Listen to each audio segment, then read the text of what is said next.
Hello everyone and welcome back to Deck Tech for Decks. I bet you're all wondering what this mysterious commander is. Well, I shall make you wait no longer.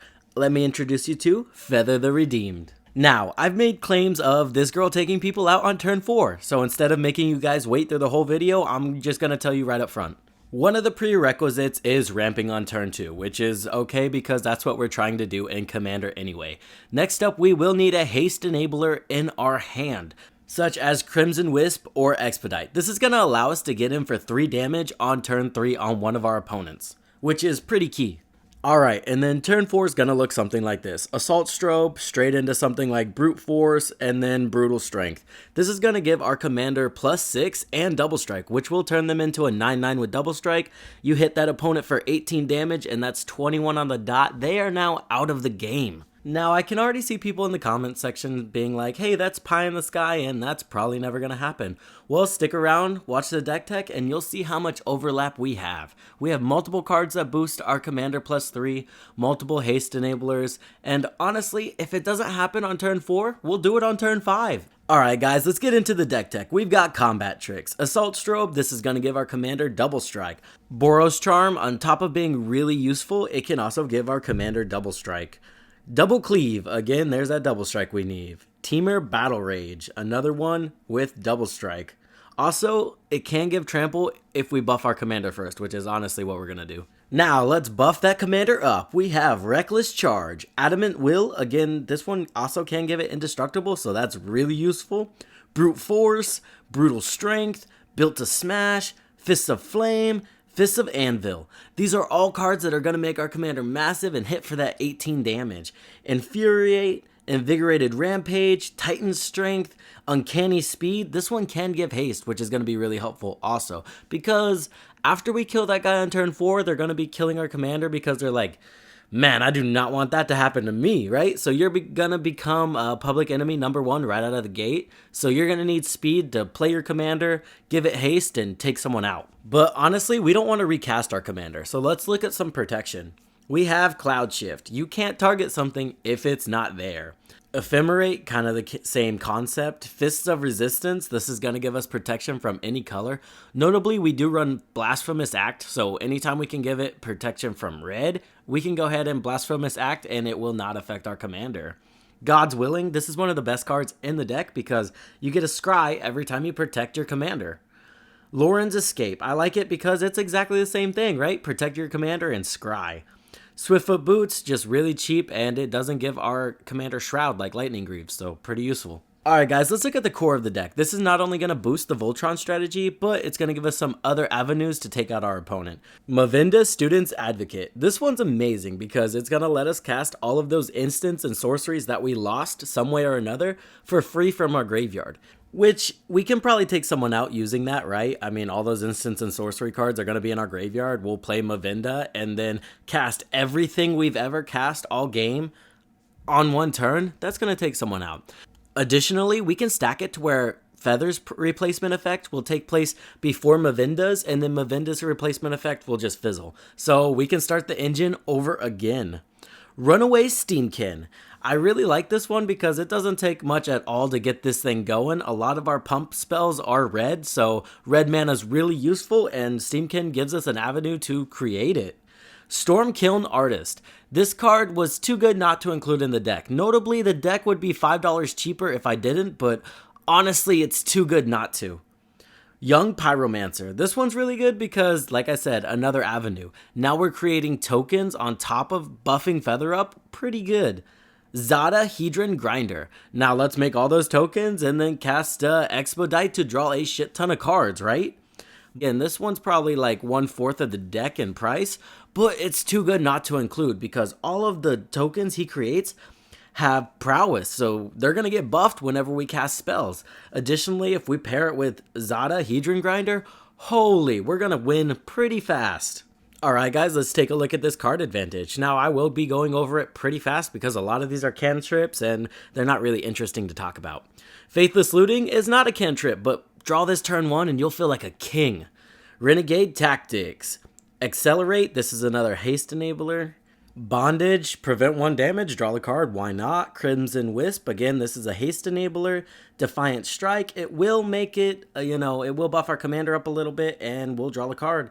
Expedite, haste enabler, draw a card. Guided Strike, buffs a little bit, draw a card. Niveus Wisps, draw a card and, something becomes white, so enjoy using that. Psychotic Fury, this is going to give our commander double strike and we'll draw a card. Shelter, target creature you control gains protection of a color of your choice, so you get protection and you draw a card. Stun, this one does come into play. I've won the game with this. Someone left open a flyer, they thought they were safe, and then their mind got blown when I cast Stun on them instead of Feather to draw a card.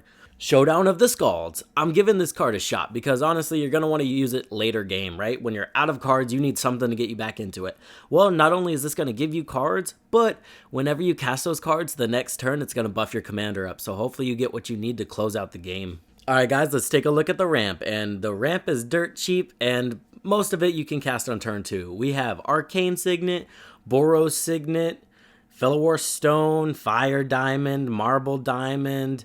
We have Talisman of Conviction, Wayfarer's Bauble, Goldmire, Ironmire. Again, all of these are able to be cast on turn 2. So the really only thing that's holding you back from taking someone out on turn 4 is that haste enabler. Lastly, we have Soul Ring and Decanter of Endless Water, because not only will this give you no maximum hand size, which is very relevant, you can also add 1 mana of any color. So even though it costs 3 mana, we still include it in the deck. I see some people using Thought Vessel, but honestly, guys, we want colored mana early game because Feather, it's 3 pips.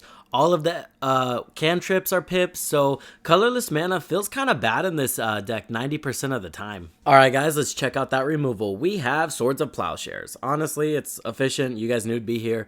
Soul's Fire. This one's good because it targets a creature, so we'll get this back to our hand. Impact Resonance. Again, as long as we make sure one of that damage is dealt to Feather, we can go ahead and return this to our hand and cast it as much as we want. Fell of the Hammer. Targets a creature, we can return it. Chaos Warp is just really efficient. Solar Blaze, I like this one because our commander has 3 attack and 4 defense, so it's not going to destroy her and it's going to get rid of most of the issues on the board. Slaughter the Strong, same scenario. Our commander is going to be saved and everything else our opponent controls is probably going to be wiped out. Divine Reckoning. Each player chooses a creature they control and destroys the rest. Pretty useful, right? Blasphemous Act. Again, remember, we're kind of trying to get Feather protection from red. Cast this for 1 mana and wipe the board and ours will be untouched. Notably, if we have a giant board of tokens in Zada, we can give all of our tokens protection from red and do a one-sided board wipe and be left with a shit ton of tokens on the battlefield.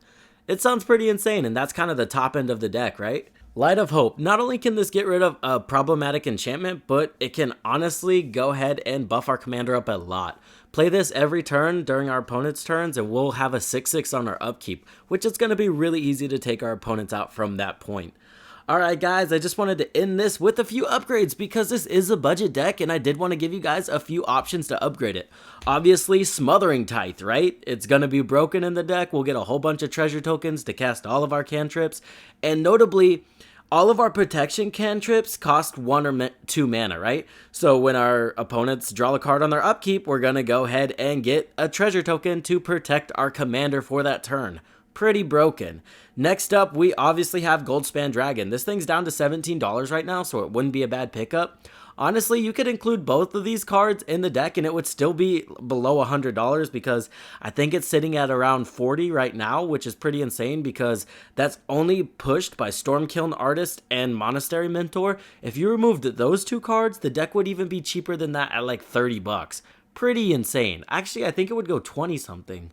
Anyway, moving on. You guys caught me rambling. We have Esper Sentinel. Obviously, this one's a white staple. Throw it in there. Jessica's Will is going to be really good because not only is that going to give us mana for all of our cantrips, but it's going to draw us some cards too. This actually makes the turn 4 kill a little bit easier because it's going to give you a lot of mana to pump into those spells. So you can have a little more like wiggle room when it comes to whatever your draws are. Lastly, for the upgrades, I'm going to leave you guys with Birgi, God of Storytelling. Whenever we cast those cantrips, we're going to be adding red to our mana pool, which is going to let us cast more cards. It also does make that turn 4 kill easier because, like I said, you're just adding mana while you're casting spells, which is going to make everything a lot more simpler than just like going for it, you know what I mean? Additionally, it can make your turns on or your plays on opponents' turns more useful, right? Because you can go ahead, protect your commander, you'll add a red and go ahead and cast Expedite to draw a card. Instead of only having a white open to protect your commander, now your options are like broadened by a lot. Anyway, guys, that's the deck tech. I'm going to add the upgrades to the sideboard. That way, if you guys did want to include them, you can go ahead, check the deck list out in the description, look at the sideboard, see if the price matches up, and you can buy those if you want a little bit more competitiveness, you know what I mean? Thank you guys for watching. I appreciate the support. Don't forget to like, comment, and subscribe. It really helps me out. I'll see you guys in the next one.